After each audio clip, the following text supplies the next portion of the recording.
Well, it really is a great honor to present this very first International Philanthropist Award. Not only is this alumna a phenomenally successful businesswoman in China, but she's also an incredibly outstanding representative of the University of Florida. She first came to UF in 1989 to attend a summer program for international students in the law school, and she went on to earn a business degree. Since that time, her career trajectory as a business executive and an entrepreneur has been straight up.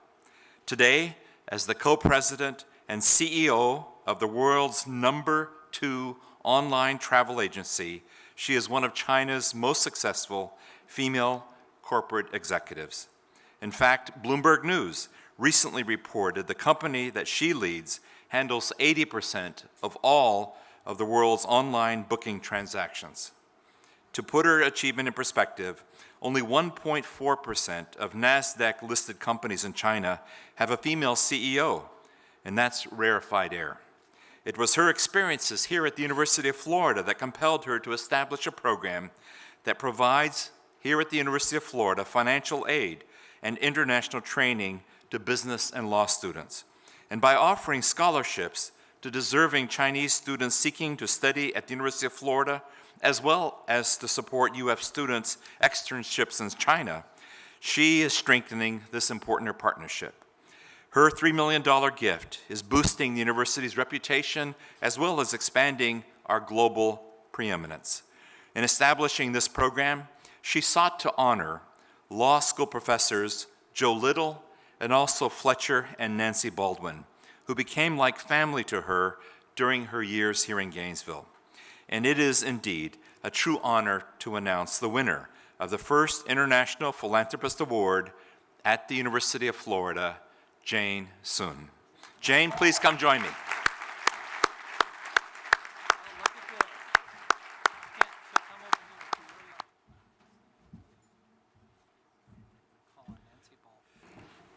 Sunny, Sunji, Jane.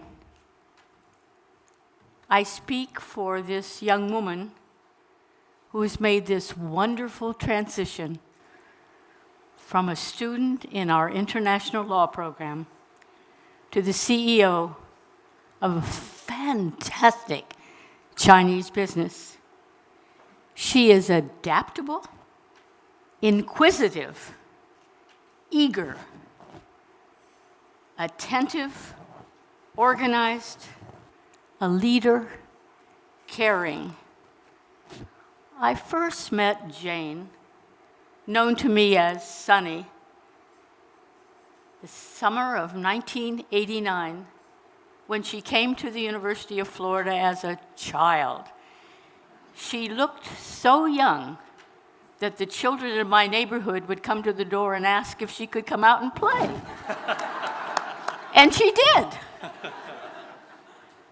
She came with such enthusiasm and curiosity and lived with students from other countries for the entire summer and learned about international law.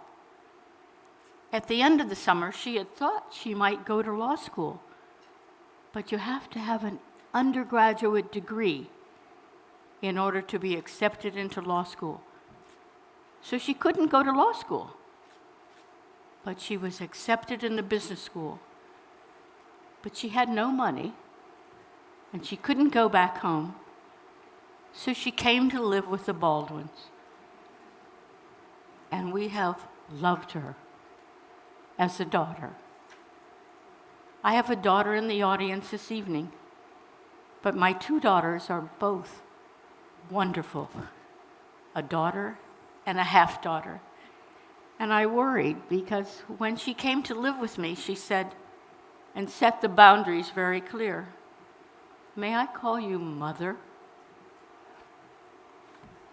And without hesitation, I said, "Certainly."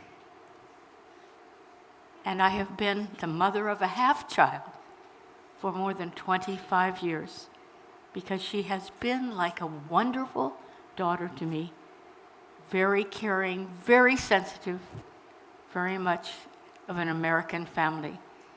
She has a husband who graduated from the University of Michigan, an outstanding, creative, innovative young man. She has a daughter, Nancy, of course, who's a student at the International Baccalaureate in Shanghai. And she has a daughter, Helen.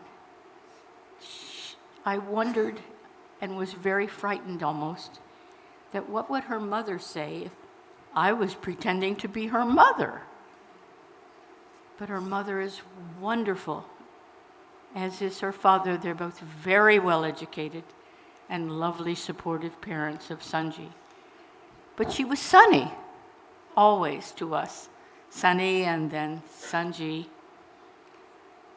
And the circle is very interesting because after many years of her living with us and being a part of our family, this past summer, our grandson, Fletcher, spent the summer with Sunji's dad and her brother, Tom, in their home in California. And he adopted her father as his grandfather. So it's a wonderful circle that comes about. But she is a fantastic lady, and we cheer her, we admire her. Our hearts are very, very much involved with her, not only because she's our daughter, but she's a part of our country. She's an American citizen. She's an American who gives back both to China and to the United States. And I tell you one story that I think sums up her philosophy. During our summer programs where the students had classes, went to court, visited communities like Moultrie and Tallahassee and Thomasville, we had Christmas in July. Each of the international students was to bring a present for each of the other students in the program, a present that they could give for Christmas that would remind the other students of them. Sunji had no money. She'd been riding her bicycle for years, back from work at the library and the Brown Derby and around. She had no money. So she wouldn't ask me for money, but she asked me, may I use the colored paper? May I use the string in your office? The night that she was to explain her gift, she said to each one of us, I'm giving you a moon and stars. Take them home in your suitcase. And remember, whenever you look at the moon, whenever you look at the stars, you know that I am looking with you at the moon and the stars. I feel very much loved and very grateful for the friendship and the daughter, Sunji, Jane, son, our daughter. Thank you very, very much. Oh, wow. That's incredible. That's incredible. Oh, my God. Without shoes. Oh, you're incredible. Oh, my gosh. Be careful now. Dean Rosenberry. Well, I have known Jane for only 18 months, but it is still a true privilege to be able to stand in recognition of you and of the wonderful story of support from Professor Baldwin, Dr. Baldwin, and Professor Little and his wife Lucille. Your generosity to both the business school and the law school is helping the University of Florida enhance its global stature at a time when it is more important than ever. With your help, we are able to recruit top students from China to enroll in the law school and the business school and to really understand the intersection of law and business in this really important time. We are also able to help all of our students gain a better understanding of China and the world economy through your generosity, assisting our students in being able to fund externships and short courses in China. And in doing so, they don't just understand better the world economy, but they also deeply internalize the importance of the rule of law throughout the world. And on a personal note, I want to say that you are an inspiration as I think about the challenges and the opportunities for gender and leadership, women in leadership.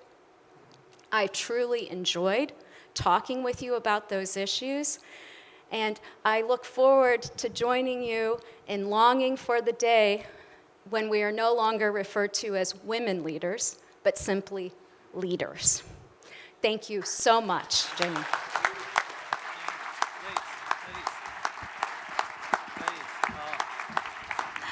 Thank you, Dr. Nancy Baldwin and Dean Roseberry. It feels so good to come back home at Gainesville. Thank you. About 30 years ago, China was a very isolated country. When I was a child, I was taught that people in China lived the happiest life, but people in the United States were suffering, and they were eating banana peels. And then a great leader came along. His name is Deng Xiaoping, and he adopted open door policy. He didn't have a travel ban. So one professor, which was among one of the earliest professors who visited China, was Professor Little.